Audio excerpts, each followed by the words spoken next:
Welcome back, wrestling fans, to another exciting episode of 12 Gauge Uncut, the hottest podcast in Georgia.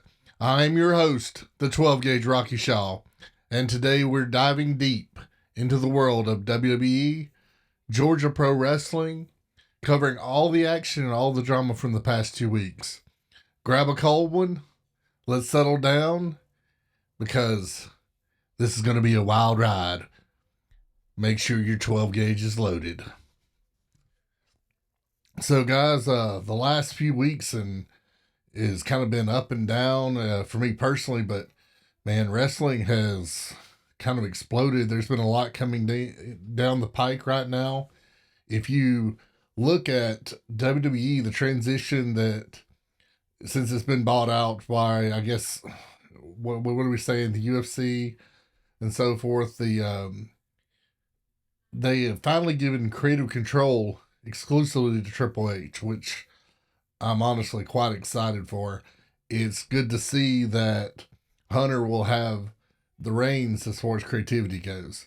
It seems like over the last month or so, the last couple months, we just really fall off the rails when it comes to what was going on with the bloodline. The storyline was so good there. And then whatever has happened, obviously has, and it's now completely off the track. So we're going into looking at The Rock's return. Okay, guys, let's take a moment and pause right there. The most electrifying man in sports entertainment has returned back home to the WWE. That should be the most exciting thing. We've got to look up, though, how will they build this and take advantage of it going forward to WrestleMania. We know that's where this match has to take place. There is no stage big enough for Roman versus Rock other than WrestleMania. So that, without a doubt, is going to be a blockbuster. I mean, that's going to be the best vibes if they do it right. And if they continue the story, that's going to be probably the best thing we've saw since The Rock and Hogan. I mean, you want to know, I remember watching that live when the two just sit there and stare at each other, and the crowd is so electric, and they're so split because the crowd wants to cheer for Hogan, wants to cheer for Rock.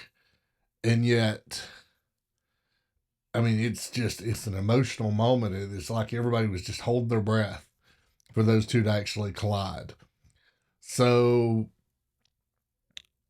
the question is, will Roman still be the Universal Champion at that time? Then, it's another year, basically, of him holding that title. We're looking at WrestleMania being in April. I don't know the exact date. I haven't looked. But when you go to talking about huge matches, obviously we can't get any bigger than that. Whether it is for the title or not, honestly, it does not matter if a title's involved in that match. Does not matter who's the champion. That will be the main event, no matter what happens. But it's curious to see. I know The Rock trains hard in the gym. The dude's, massive.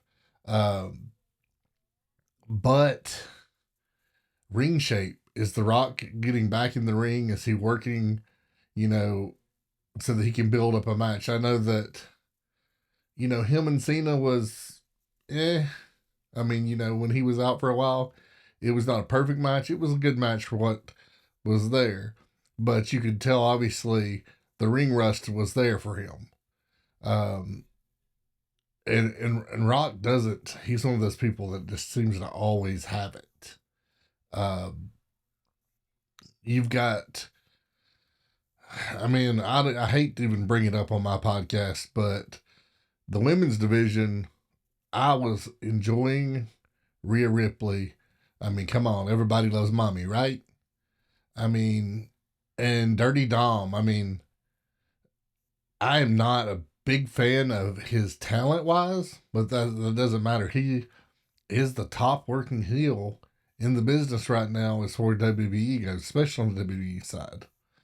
Um, I mean, the fact that, look, I think there's some mic trickery there. They kind of cut down his mic when the crowd boos. I mean, the crowd obviously boos really loud, but I don't think that means he's been the hardest person booed in history. I think there's two sides to that. Is also the audio guys back there helping out the fans by lowering his audio so that he can actually talk over the crowd.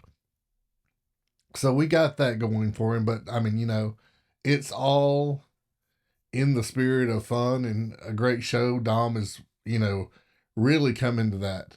Rhea is in every way probably one of the best. We'll go down as one of the GOATs as far as the champion. She looks the part. She plays the part. She lives the part. I mean, you watch Rhea interacting with the crowd and so forth. You can tell she absolutely loves what she does. The way I love the when she boos the little, she kind of scares or kind of flinches, causes the little kids to flinch. Uh, Rhea's just, so good because, some of you may say, "Wow, that was kind of mean" or whatever. It's a heel's job, but those kids also go home with the memory of Rhea Ripley interacting with them in some way. So their life is not ever changed with someone actually making that interaction. And I saw Roman do much of the same, where he gets involved and, some kids mean mug him, he mean mugs them back. I like that. I like to see that interaction with the crowd. You've got history of Triple H doing that. Now here I go rambling and I'm chasing rabbits as normal. But we get on to the fact that, as I said, Rhea's dominating the scene. They bring back Nia Jax. Guys, I'm disgusted with the fact that they brought back Nia Jax. And on her first night back, she injures, Rhea right away by just being completely careless and not trying to protect her opponent. So I have nothing to say in positive regards to that. That was just a bad move, WWE. Send Nia backpacking with her check. Does not need to be in the ring. She does not know how to work. She does not know how to work safely. So, sorry, not a fan. No matter who your cousins are. So, I'm kind of confused on what they're trying to do with Solo. Solo is that enforcer, but man, he's the small. I mean, he is a powerhouse, yes, but he's not. He's smaller than Roman. He doesn't look as good as the Usos. Um, I mean, he's really stuck in that way, and he doesn't have a great personality. So, and he's not in the stage where back in the WWE where Fatu and Samo could actually get by with not talking or just pretending they didn't know English and just shout out, random words in Samoan. Um, there it is. I mean, but we've got all this great talent coming in. LA Knight, man, this dude's on fire. Let me talk to you, right? So when you take LA Knight and put him in, he's in a great position, but I don't know that feeding him into Roman right now is the right path to go. He's definitely well over, but does LA Knight deserve to be working and looking eye to eye with I mean, honestly, one of the greatest champions of all time at this point? His run has been great. He's carried the title in an amazing manner, but you have to look at LA Knight's run. Although his popularity has spurred, and you can honestly, I have no problem with imitation is the best. There's a lot of Stone Cold influences there. He does a lot of stuff that, reminds me of a younger Miz, which is, no complaint at all there for me. I mean, if you're imitating any of those two guys, giving if that's what the fans want, the fans are the judge. So if they want Stone Cold, mixed with Miz, or just a lot more, or a repeat of Stone Cold, because Stone Cold can't come back and do it. So why not? If that gimmick works for him, more power to him. But is his in-ring ability, his storytelling, on the level with Roman Reigns? Could he convincingly hold that title from match to match?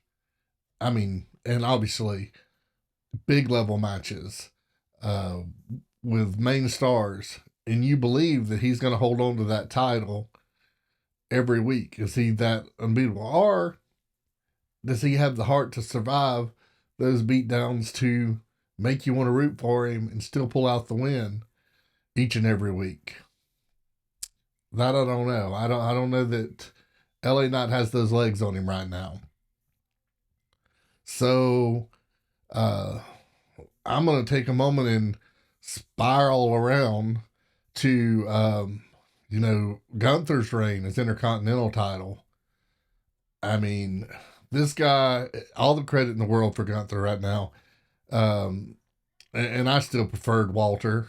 I mean, but he's not only with his name, he came toward the whole business with a transformation. This transformation being from, I would say, I guess, Walter to Gunther. I mean, the man lost a lot of weight.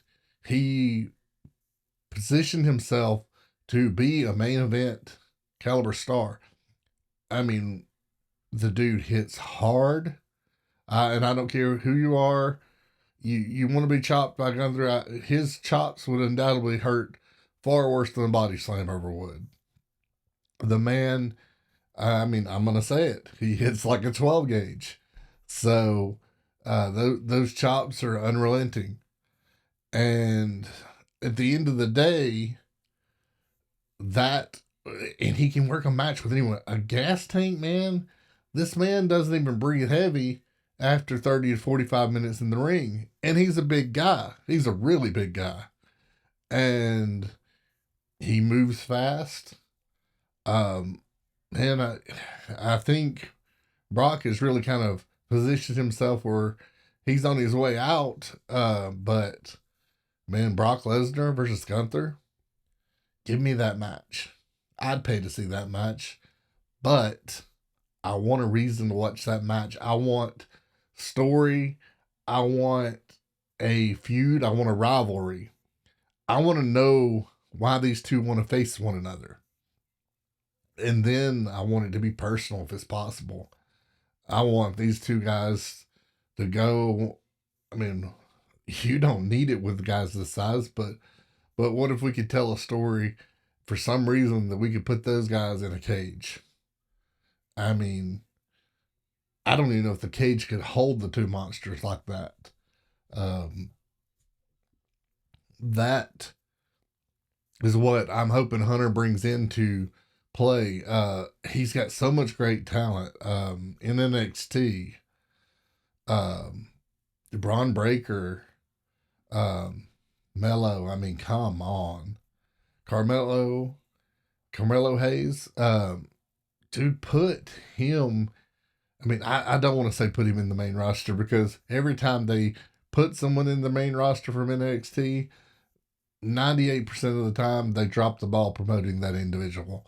So, I mean, look what they did with Shinsuke. Shinsuke was, and well, not only Shinsuke, but they eventually, I mean, everybody. I don't know. I don't know if there's a good example. Asuka was the same way.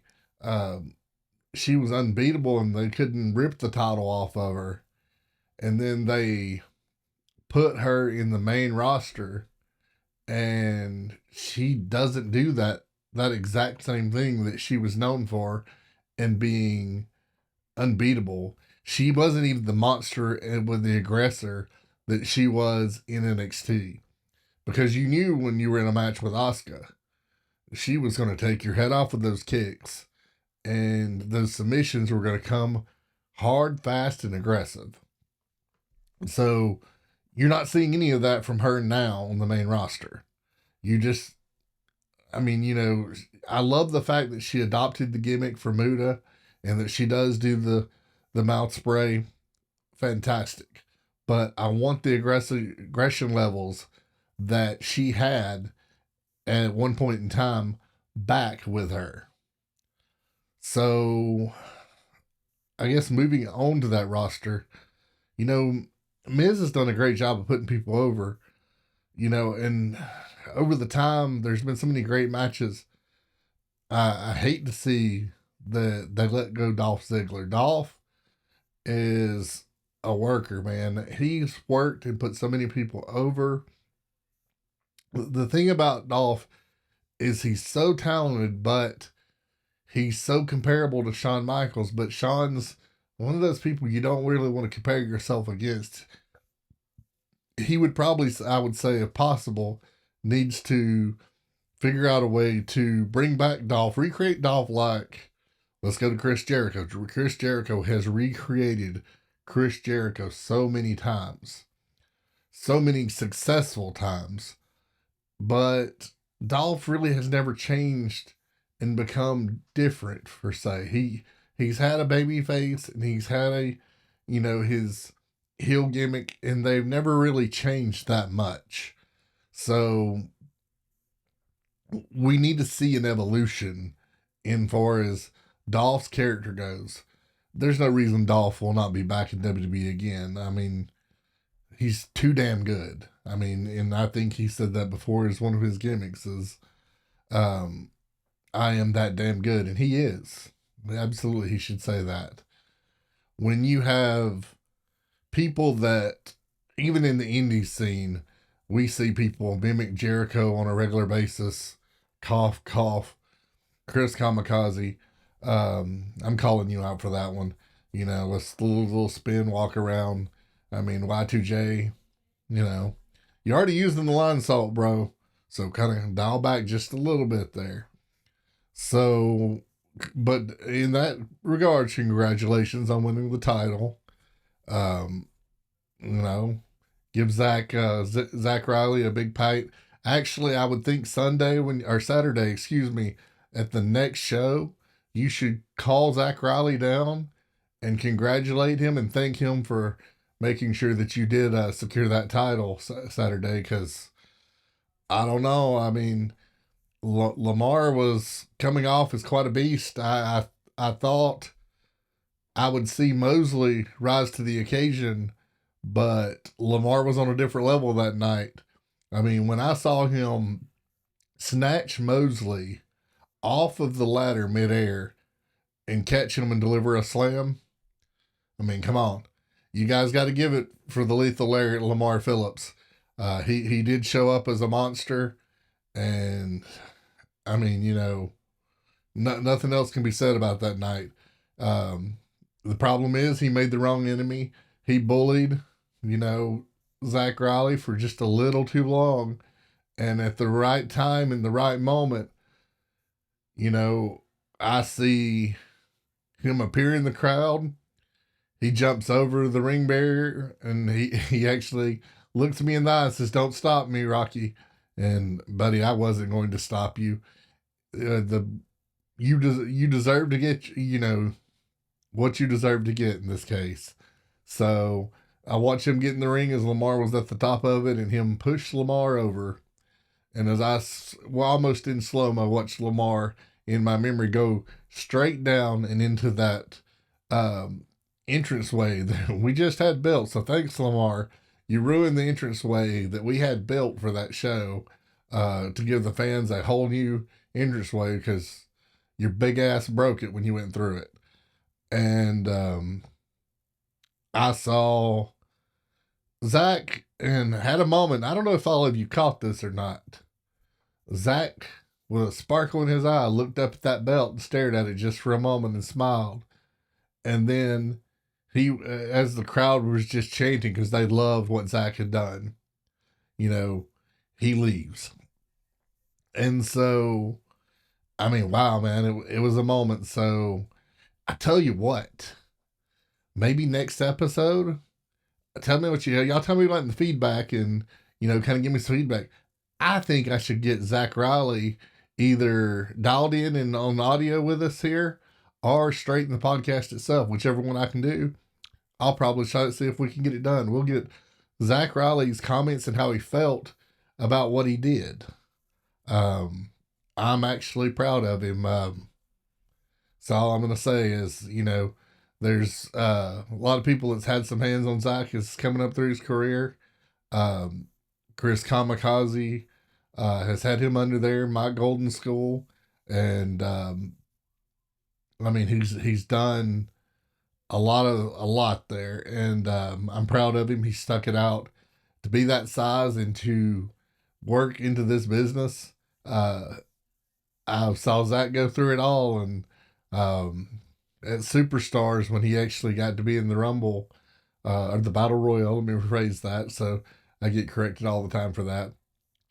The Battle Royal that he was in, even though he got eliminated, and his elimination terrified me in the back, I watched him, tumble over unceremoniously for his size, straight to the outside. I think he was eliminated by Randy Tucker, if I'm right.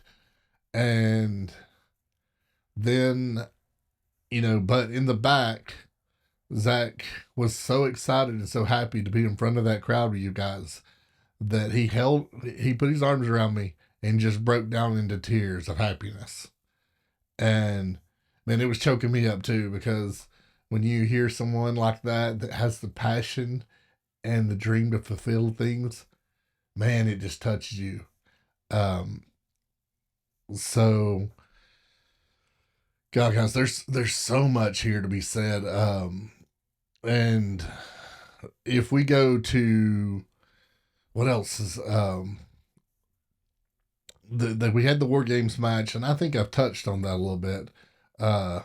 Me and Brad had to go down because they had actually locked the cage and took them in there, so they were just beating the hell out of the Southern Express, and there was nothing to be done about that. Or they thought, me and Brad Barnes get down there, we can't find the key.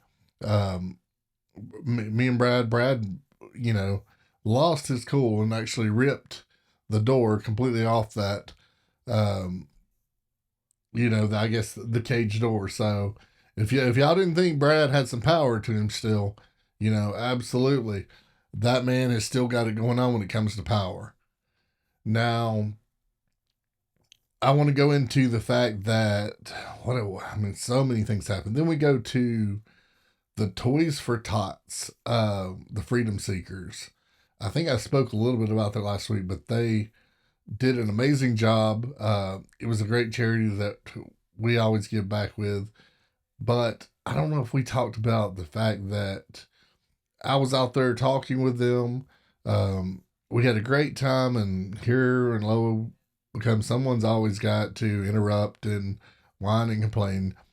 Joey Idol, still a little upset that I was actually had some wrestling gear on. Big shout out to Juanita Timms, Juanita Design. So if you want to look as incredible as the 12 gauge does and have that drip, then Juanita Designs, Juanita Timms, that's who you call. So Juanita, I'll bill you for that later.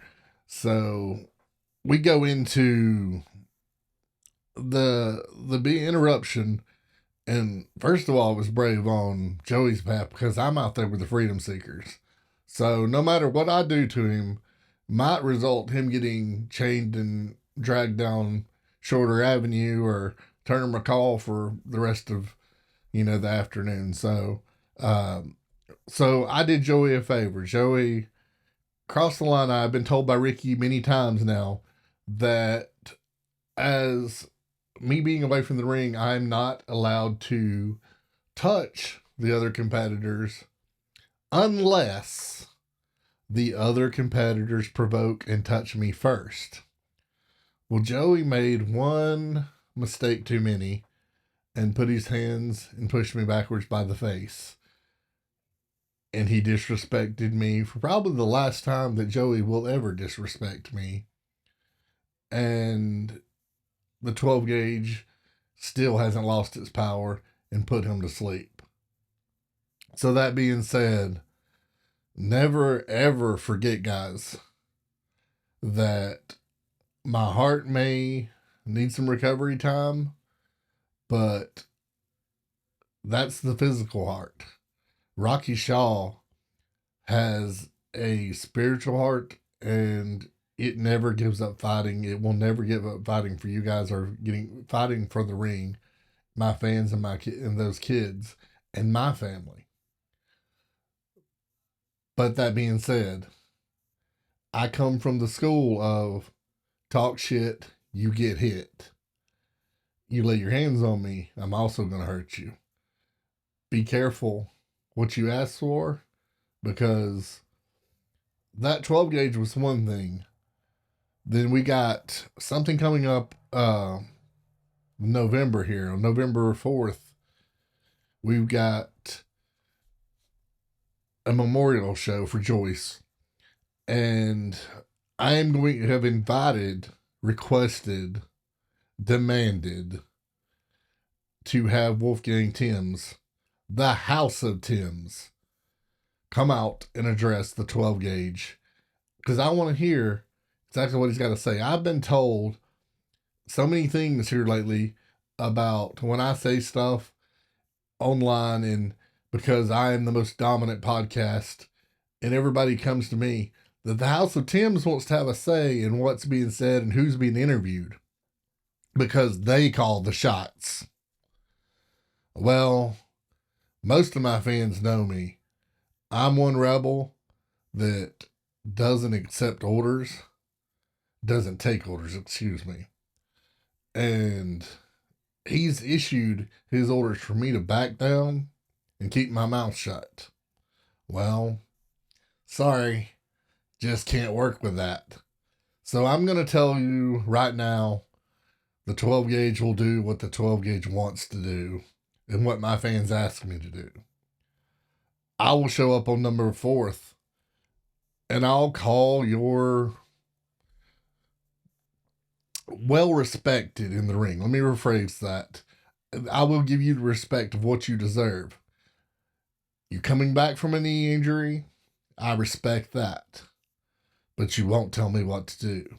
I'll ask you the questions. You can answer the questions, or you can take a hike and I can interview somebody else. Somebody else can get the 12 gauge rub. You know, just as well as I know, that people are coming to that show to see me look you in the eye and talk to you. Just keep in mind, no matter what you think or what you know, if you touch me, I will pull the trigger. And you got matches that night, buddy. I will tell you, and you can ask the people that have been hit with the 12 gauge, you won't be ready for a match if I unload. So let's just keep this nice and friendly. I don't care if you like me. So far, I don't like you. I still like your ring work, and I think it's impressive. So we need to discuss that.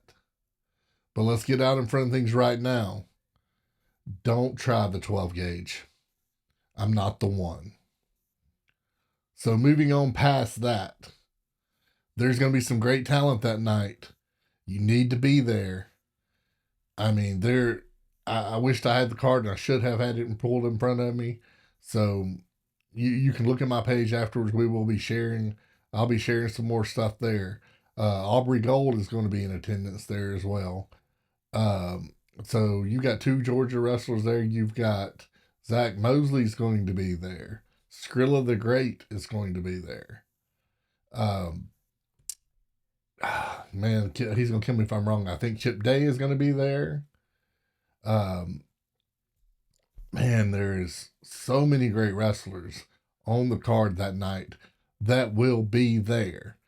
And we are going to raise enough hell and enough money that we're going to take care of Joyce's family. That's what a wrestling family does when one of us falls. And that being said, I will be volunteering my time, and some of you will want to know right now at the very end that yes, Rocky Shaw does have a GoFundMe. Rocky Shaw is going to have surgery on December 12th, open heart surgery.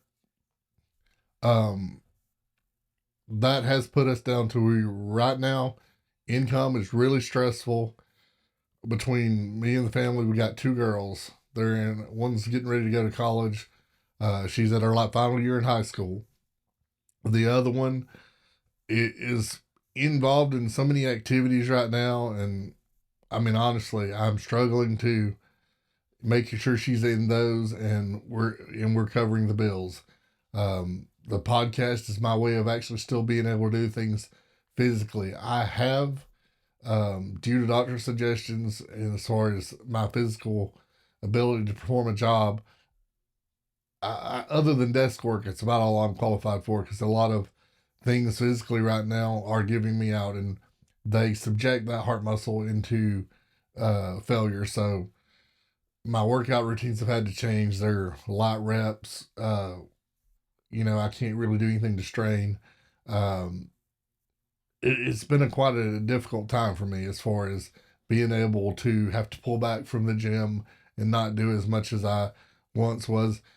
Not do as much in yard work. I've had so much yard work need to be done, and I physically can't. And Tania has, stopped me many times from going out there to do so. So the problem with this whole system is, even that I do have a disability, and they've suggested that I apply for disability until I can recover, because we're talking about, between now and the surgery, maybe 8 months worth of time here.